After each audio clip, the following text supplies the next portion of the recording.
ಗುರುಗಳೇ, ಮನುಷ್ಯ ಯೌವನದ ಕಾಲದಲ್ಲಿ ಕೇಳಿಕೊಳ್ಳಬೇಕಾದ ಮುಖ್ಯ ಪ್ರಶ್ನೆ ಯಾವುದು?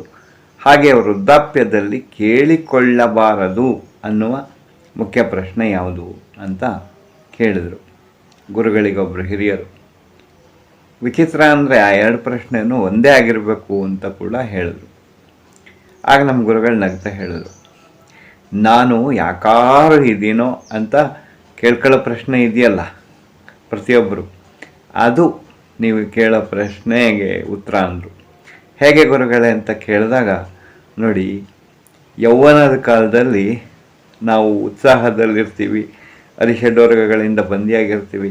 ನಾನು ಮನೆ ಮಾಡಿದೆ, ನಾನು ಕಾರ್ ಮಾಡಿದೆ, ನಾನು ಜಮೀನು ಮಾಡಿದೆ, ನಾನು ಈ ಕೆಲಸ ಮಾಡಿದ್ದು, ಹೀಗೆ ಮಾಡಿದ್ದಕ್ಕೆಲ್ಲ ನಾನು ಅಂತ ಕೋಟೆಯಲ್ಲಿ ಸುತ್ತುವರೆದಿದ್ದು ನಾವು ಎಲ್ಲವನ್ನು ಮರೆತುಬಿಟ್ಟು ನಾವಾಯಿತು, ನಮ್ಮ ಪಾಡಾಯಿತು ಅಂತ ಇರ್ತೀವಿ. ಹೌದಾ? ಬೇರೆಯವರ ಕುರಿತು ಯೋಚನೆ ಮಾಡೋದು ಇಲ್ಲ, ಬೇರೆಯವರಿಗೇನಾದ್ರು ಒಳ್ಳೆ ಕೆಲಸ ಮಾಡಿಕೊಡ್ಬೇಕು ಅಂತ ಯೋಚನೆ ಮಾಡೋದಿಲ್ಲ. ಇದು ನಾನು ಯಾಕಾದರೂ ಇದ್ದೀನಿ ಅಂತ ಕೇಳ್ಕೊಳ್ಳದೇ ಇರೋವಂಥ ಕಾಲ.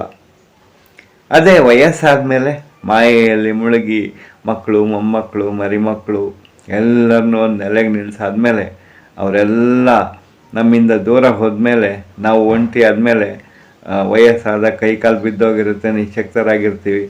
ಆಗ ನಾನು ಯಾಕಾದರೂ ಇದ್ದೀನೋ ಅಂತ ಕೇಳ್ಕೊಂತೀವಿ ನೋಡಿ, ಅದು ಕೊನೆಗಾಲದಲ್ಲಿ ಕೇಳಿಕೊಳ್ಳಬಾರದ ಪ್ರಶ್ನೆ ಅದು.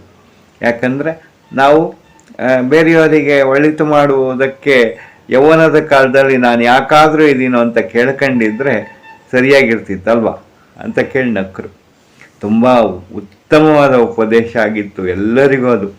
ನನಗಂತೂ ತುಂಬ ಇಷ್ಟದ ಮಾತುಗಳವು. ನಿಮಗೆ ನಮಸ್ತೆ.